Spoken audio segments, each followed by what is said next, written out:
जन्म और मरण के चक्र से छूटना है,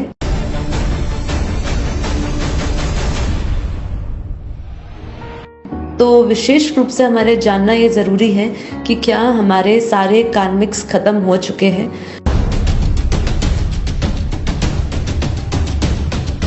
क्या हमारे कर्म विकर्म सब समाप्त हो चुके हैं, क्या कर्म मिट चुके हैं हमारे। अगर कर्म मिटे हैं तो ही हम वापस जन्म नहीं लेंगे, लेकिन यदि कर्म मिटे नहीं हैं तो ये तो निश्चित है कि हमारा ये आने जाने का फेरा चालू ही रहेगा। वो है ज्ञान कर्मों को कैसे जलाता है। यहाँ पे हमने भक्ति की बात नहीं करी, यहाँ हमने ध्यान की बात नहीं करी, यहाँ पे किसी प्रकार के योग की बात नहीं करी कि वो कर्मों को कैसे जलाता है। यहाँ पे हमने केवल ज्ञान की बात करी। हम जानते हैं जब जब ज्ञान की बात आती है तो एक हुकअप लाइन हमेशा आती है कि भगवान श्री कृष्ण गीता में कहते हैं कि ज्ञान से पवित्र ना कोई वस्तु है ना कोई तत्व है।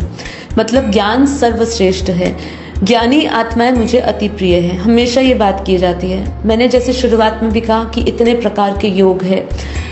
जब 4 मुख्य योग की बात होती है, ज्ञान योग, भक्ति योग, ध्यान योग और राज योग या कर्म योग, जब इनकी बात होती है तो अक्सर ये बोलते हैं कि भाई ये योग तो सब एक ही अलग अलग प्रकार के हैं, योग में अलग अलग विधियां अपनाई जाती है, लेकिन उसका जो लक्ष्य है, ध्येय है, वो एक ही है, परमात्मा की प्राप्ति या मोक्ष की प्राप्ति।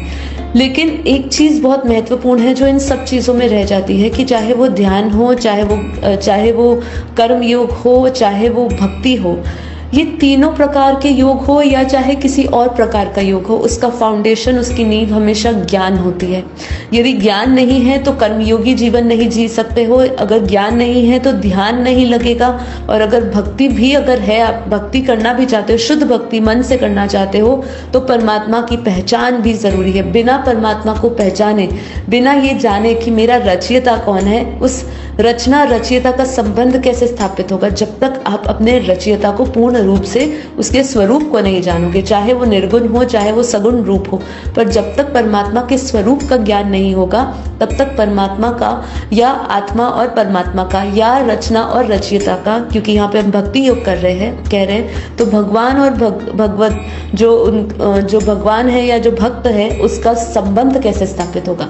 तो नींव हमेशा ज्ञान से ही शुरू होती है। इसीलिए हमारे भी इस बेहद ज्ञान में 4 स्तंभ की बात करी गई है, ज्ञान योग सेवा धारणा।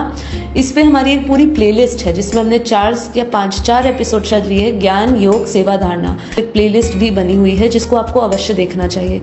तो ज्ञान ही फाउंडेशन है। अब हम इसको समझेंगे कि इसको किस तरीके से कनेक्ट किया, क्योंकि जैसे मैंने कहा कि छुटकारा तो चाहिए, धरती लोक से छुटकारा तो चाहिए, सभी को चाहिए।